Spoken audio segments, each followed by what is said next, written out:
To the channel friends, स्वागत है आप सभी का यहाँ पे एक इम्पॉर्टेंट अपडेशन पोस्ट में.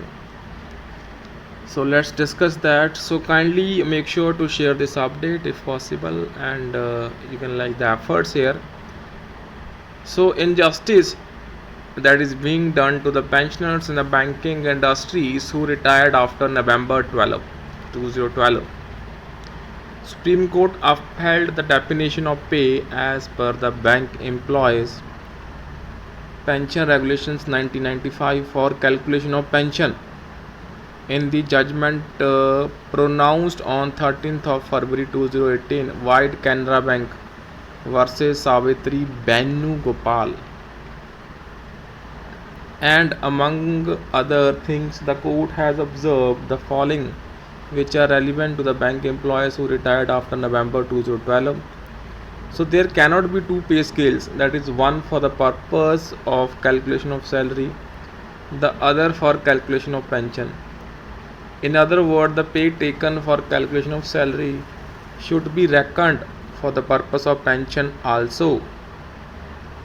And in case of employees retired on or after 1st November 2012, the bank had introduced a new pay called special pay, which was eligible for payment of DA etc., but keep it out of the preview for calculation of pension for retirees under the 10th bipartite settlement with a clause as under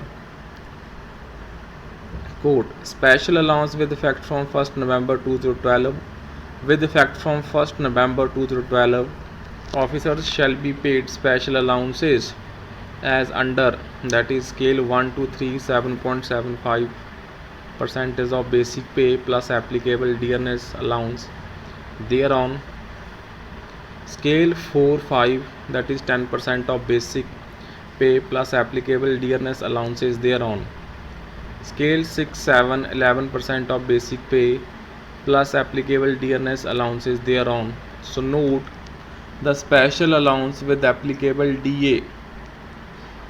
So the said Honourable Supreme Court judgment has very clearly laid down that the above system of paying two pay scales, one for the purpose of calculating salary and the other one for calculation of pension, is illegal. The special allowance, which was carved out of the basic pay portion and given a new nomenclature with intention to deprive the actual pension benefit of pensioners, so with a view to manage the cost agreed upon and benefit only the existing staff, and the 10th bipartite settlement signed between the unions and IBA through the above said new allowance, which was a part of basic pay for calculation of salary, did not find a place for calculation of pension. Thereby, the banks, in agreement with IBA, had two separate set of calculations for salary and pension. So now the Honourable Supreme Court has held that there cannot be two separate calculations for salary and pension. The banks have to include the new allowance paid. So the act of introducing two separate scales for calculation of salary and pension has resulted in reduction of pension payment to the retired bank employees, which also resulted in recovery of pension paid to the pensioners according to the earlier settlement.